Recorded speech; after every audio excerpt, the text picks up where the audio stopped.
Good morning, families. Today is Monday, May 11th. I hope all the moms had a wonderful Mother's Day yesterday and that you are ready for a new week of learning. I mentioned this last week, but just to remind you, we are lessoning the lessons that we are posting in science and math. So for Monday, Tuesday, you only have one science activity, one math activity. You have two reading activities, but one is a mini lesson with Mrs. Palaya, and the other is an activity where you're going to listen to a story and do some work on your own.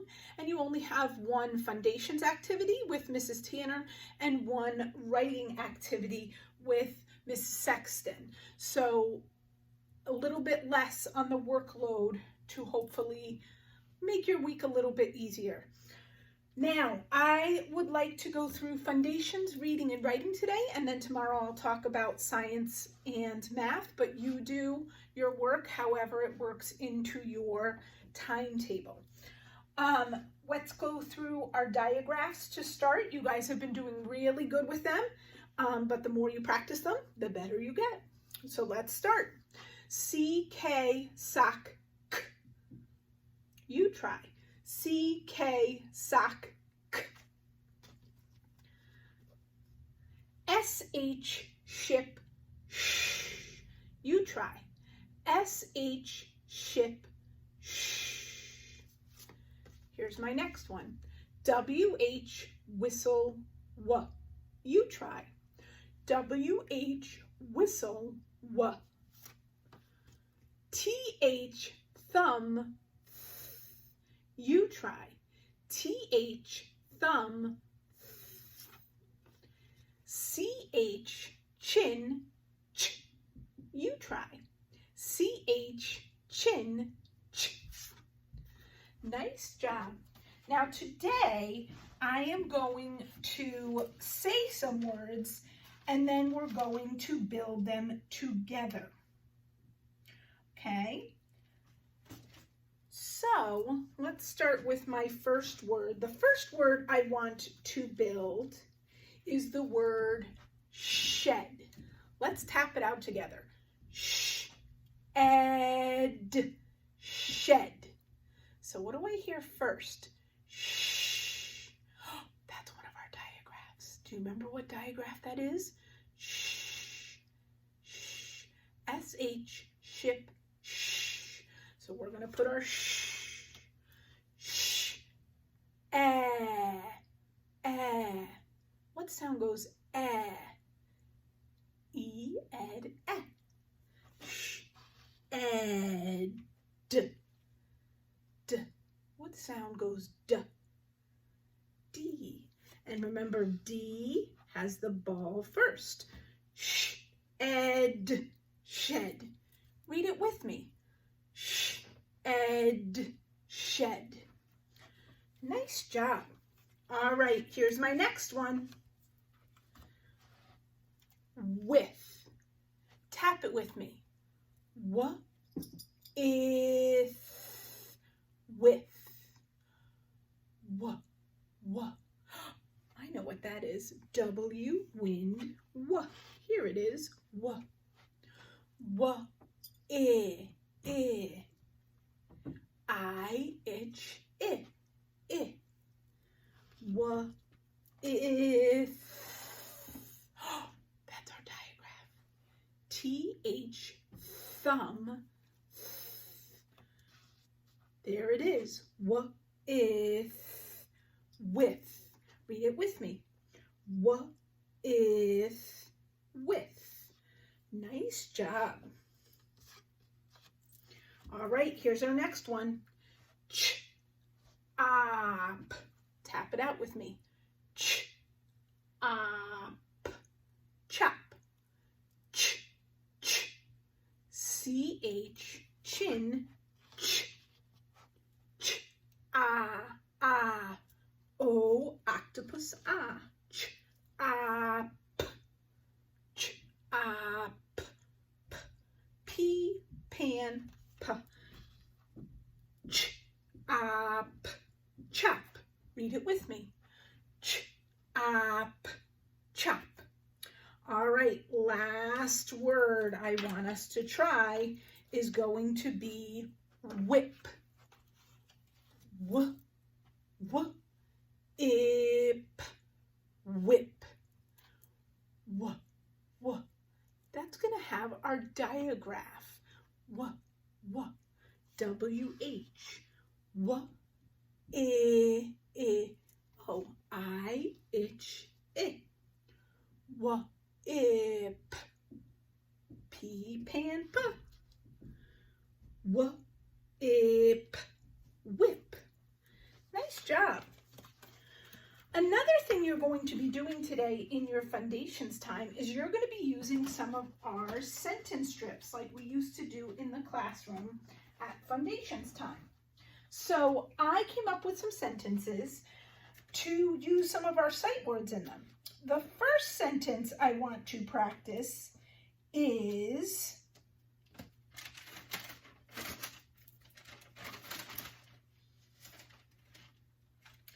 Abby was at the parade. Let's count the words together.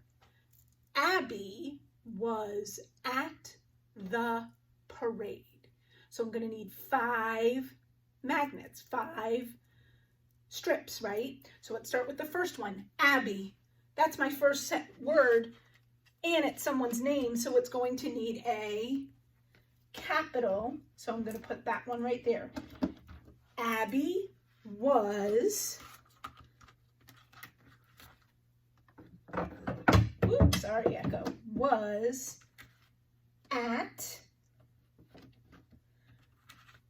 the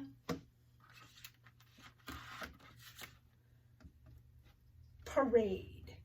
Abby was at the parade. Now, I have to think about my punctuation. I'm not asking you if Abby was there. I'm telling you she was there. So we're going to use the period. I'll put it right down here since my whiteboard isn't that big. So now I'm going to write my words on my sentence frames. Abby, here's my capital,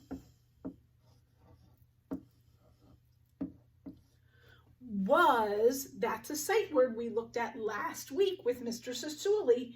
Remember, it's that one, it sounds like it should be as, but it's was, W-A-S. Abby was at, that's a sight word, the, another sight word, parade.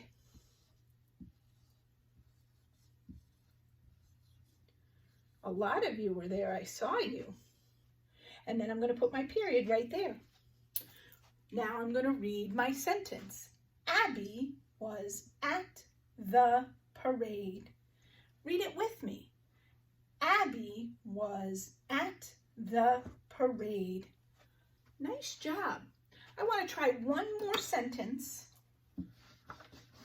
So I'm going to erase my cards.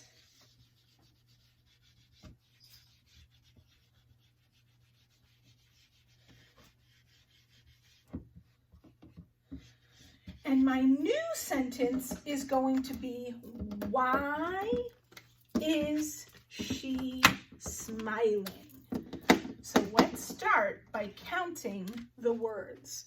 Why is she smiling? That's 4 words. So I'm going to need 4 magnets. Why, that starts my sentence, right? So it's going to need a capital. Why is she smiling? Now I have to think about my punctuation. I'm asking, right? Why is she smiling? I'm asking a question. So I'm going to use my question mark. All right, now I'm going to write my words. Ready? Why is, that one's a sight word. She, that one's also a sight word. Smiling. And then I'm going to use my question mark at the end since I'm asking. All right, let's read our sentence. Read it with me. Why is she smiling? Nice job. All right, so when you do your foundations today, you're going to have a bunch of words. I want you to be a diagraph detective and find the diagraph. It might be TH, SH, CH, WH, CK. Find the diagraph, and then you can use the microphone to read me some of the words. There's lots of words, so you don't have to read all of them, but you can read some of them to me. So let me hear you practicing your reading. For writing today, you're going to be using your touch organizer again. So I made a copy of one to give you an example of what it might look like. Okay, you're going to draw some pictures. You can do this on a separate piece of paper. It doesn't have to be on the computer. Draw a picture of your beginning, middle, and end, and then write one sentence or two about your story, your beginning, your middle, and your end. So Miss Kelly's story was about my birthday and how I didn't tell the whole story. I didn't tell the whole big watermelon story. I just told the seed story about how we did our trivia on the computer. So here's my beginning. My cousins showed up on my computer. So there's Miss Kelly. I'm sitting in front of my computer. And then there's my sentence. Here's my middle. We asked questions. Here's everybody who was there on my computer. That's all their faces. And then at my end, my sister won. That's my sister going, yay, I won. So that is my story. So it's kind of like what you did last week, but adding some pictures. You can do the same one you did last week if you would like, and just use those ideas again. Or if you want to pick something new, you can pick something new. Okay, and then just take a picture of it and read your story to me, what you have written, using the microphone. And then in reading today, you're again thinking about the problem and solution. There are two lessons. The first one is Mrs. Pelaya doing a problem and solution lesson using a book called Farmer Duck. So she's going to talk that through with you. So watch that one first so that you can learn how to do it on your own. And in the second one, you're going to do your own work with problem and solution with a story called Big Al. So I pulled out Knuffle Bunny again so we can review, because you're going to talk about the problem and then the steps the character took to solve the problem and then the solution. So we know in Knuffle Bunny, the problem was Trixie lost her Knuffle Bunny. We know the solution is that they found it, but what steps did they take? So first I was thinking, we know the problem that she lost Knuffle Bunny. The first thing she did was she cried, right? She tried to tell her dad. She cried and cried. Okay, that was the first thing she did. Then when they got home, Mom knew what happened. Mom figured it out. And then they went back to the laundromat. So that was the second thing they did. Once they figured out what Trixie was crying about, they went back to the laundromat. Then Dad dug through all the laundry, right? And that's how they reached the solution. They found Knuffle Bunny and Trixie said her first word. Okay? So problem, then the steps the characters took, and then what the solution was, how they solved it. Okay? You guys did a great job with problem and solution last week, so I know you'll do a fantastic job again. Have a wonderful day. If you need any help, please don't hesitate to call me or message me and I can get in touch with you. I will see you tomorrow morning. Bye.